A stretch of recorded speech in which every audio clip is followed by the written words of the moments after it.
Dear friends, welcome to the channel. Maruti സുസുക്കിയുടെ വളരെ മികച്ചൊരു വണ്ടിയാണ് ഇഗ്നിസ്. നമുക്ക് എല്ലാവർക്കും അറിയാം, വളരെ മികച്ച പെപ്പി എഞ്ചിനാണ്. 1.2 ലിറ്റർ 4 സിലിണ്ടർ എഞ്ചിനാണ്. പക്ഷേ ഈ ഒരു വണ്ടി കുറച്ച് കാലങ്ങളായിട്ട് ഈ വണ്ടിക്ക് സെയിൽസ് വളരെ കുറവാണ്. കഴിഞ്ഞ മാസം മാർച്ച് 2026 നോക്കുകയാണെങ്കിൽ 1250 വാഹനങ്ങളാണ് വിറ്റത്. അതിന് മുന്നേ ആണെങ്കിലും 1300, 1400, 1800, 2500 ഈ വണ്ടി അടുത്ത കാലത്തൊന്നും കടന്നിട്ടില്ല. അപ്പോൾ ഇങ്ങനെ നോക്കുമ്പോൾ മാരുതി സുസുക്കിയുടെ ലൈനപ്പിൽ നോക്കുകയാണെങ്കിൽ സെലരിയോ ഇതിലും വളരെ കുറഞ്ഞ സെയിൽസ് ആണ്. അതൊരു 1250, 1300 ഒക്കെ സെയിൽസ് മാത്രമേ ഉള്ളൂ. പക്ഷേ ഈ ഒരു വാഹനം നമ്മുടെ ഇഗ്നിസ് ഹാച്ച് ബാക്ക് എന്നതിലുപരി അവർ തന്നെ ഒരു SUV, മിനി SUV ആയിട്ടാണ് കൺസിഡർ ചെയ്തുകൊണ്ടിരുന്നത്. കാരണം ഇതിനകത്തൊരു ഗ്രൗണ്ട് ക്ലിയറൻസ് 180 ഗ്രൗണ്ട് ക്ലിയറൻസ് കൊടുത്ത്, പക്ഷേ ഇതിന് പഞ്ചിനോട് കിടപിടിക്കുന്ന രീതിയിലുള്ള രൂപസവിശേഷങ്ങളൊന്നും ഇതിനില്ല.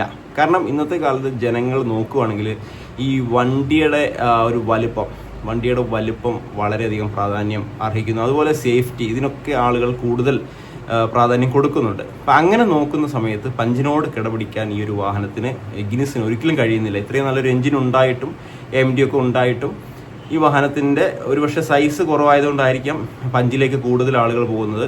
ഇഗ്നിസിന് 6.3 ലക്ഷത്തിന് ഇതിൻ്റെ ഒരു ബേസ് മോഡൽ കിട്ടും. അതേ വിലയ്ക്ക് തന്നെ ഒരു 6.5 കൊടുക്കുകയാണെങ്കിൽ പഞ്ചിൻ്റെ ബേസ് മോഡൽ കിട്ടും. അപ്പോൾ ആളുകൾ എപ്പോഴും ശ്രദ്ധിക്കുന്നത് കുറച്ചുകൂടെ വലിയ വണ്ടി, കുറച്ചുകൂടെ സേഫ്റ്റി ഉള്ള വണ്ടി, ഇനി എഞ്ചിൻ്റെ പവർ കുറച്ച് കുറഞ്ഞാലും അഡ്ജസ്റ്റ് ചെയ്യാന്നുള്ള രീതിയിലാണ്. അപ്പോൾ മാരുതി സുസുക്കി ഈ വർഷം ലാസ്റ്റ്, മിക്കവാറും അടുത്ത വർഷം ലാസ്റ്റിലേക്ക് ഉണ്ടാവുള്ളൂ, ഒരു പഞ്ചിന് ഒരു റിവലായിട്ട് പഞ്ചിനും എക്സ്റ്ററിനും അതായത് സബ് കോമ്പാക്ട് SUVയിൽ ഒരു മിനി ബ്രസ കൊണ്ടുവരികയാണ്. മിനി ബ്രസ എന്ന് പറഞ്ഞു കഴിഞ്ഞാൽ കുറച്ചുകൂടെ സൈസ് കൂടിയ, നമ്മൾ ഇഗ്നിസുമായിട്ട് കമ്പയർ ചെയ്യുമ്പോൾ കുറച്ചുകൂടെ സൈസ് കൂടിയിട്ടുള്ള ഒരു വാഹനമാണ്. അപ്പോൾ Y43 എന്നുള്ളതാണ് അതിൻ്റെ ഒരു എൻജിൻ സ്പെക്കിൻ്റെ പേരാണ്, Y43. അപ്പോൾ ഇതിൻ്റെ പേര് ഇതാണെന്നില്ല, വേറെ എന്തെങ്കിലും പേരിലായിരിക്കും അറിയപ്പെടുന്നത്. ഇതിന് 3800 മില്ലിമീറ്ററിലധികം ലെങ്ത് ഉണ്ടാകാം, വിഡ്ത്ത് ഒരു 1725 മുകളിൽ ഉണ്ടാകാം, വീൽ ബേസ് ഒരു 2450 ഉണ്ടാകാം. പഞ്ചിന് ഏകദേശം ഒരു 22,000, 23,000 സെയിൽസ് ഇപ്പോൾ മന്ത്ലി വരുന്നുണ്ട്. അപ്പോൾ ഇതിനകത്ത് പഞ്ചിന് പെട്രോൾ മാത്രമല്ല CNG ഉണ്ട്, അതുപോലെ EV ഉണ്ട്.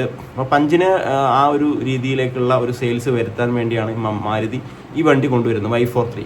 എന്ത് തന്നെയായാലും മാരുതിക്ക് ടോട്ടൽ സെയിൽസ് നോക്കുകയാണെങ്കിൽ 1,50,000, 1,50,000, 60,000 ഒക്കെ സെയിൽസ് വരുന്നുണ്ട്. ടാറ്റയാണെങ്കിൽ 70,000, 65,000 ഒക്കെ ഉള്ളൂ. അപ്പോൾ ടാറ്റയുടെ ഇരട്ടിയിലധികം സെയിൽസ് ഇപ്പോൾ തന്നെ മാരുതിക്കുണ്ട്. എങ്കിൽ തന്നെയും അവർക്ക് ഓരോ സെഗ്മെന്റിലും അവർക്ക് മുന്നിലെത്താൻ വേണ്ടിയുള്ള ശ്രമം അവരുടെ ഭാഗത്തുണ്ടാവും.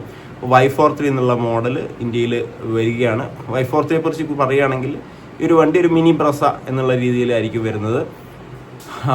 ഈ വണ്ടി നമ്മൾ നോക്കുകയാണെങ്കിൽ ഒരു 4 സ്റ്റാർ ഒക്കെ സേഫ്റ്റി കിട്ടാനുള്ള സാധ്യതയുണ്ട്. കാരണം ഇതൊരു ഫ്രോങ്സിൻ്റെ അണ്ടറിൽ വരുന്ന രീതിയിലാണ് ഇത് അവർ നിർത്തിയിരിക്കുന്നത്. ഒരു ഭാരതൻ ക്യാപ്പിൽ ഒരു 4 സ്റ്റാർ ഒക്കെ കിട്ടാനുള്ള സാധ്യതയുണ്ട്.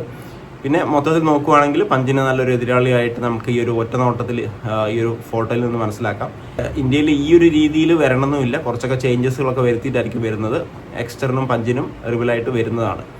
ഈ വീഡിയോ ഇത്രേ ഉള്ളൂ. Thank you for watching. ചെറിയൊരു വീഡിയോ ആയിരുന്നു. നമ്മുടെ വീഡിയോ ഇഷ്ടമാണെങ്കിൽ ഒരു ചാനൽ ഒന്ന് സബ്സ്ക്രൈബ് ചെയ്ത് ബെല്ലൈക്കൺ കൂടി എനേബിൾ ചെയ്ത് വെക്കാം. All the best.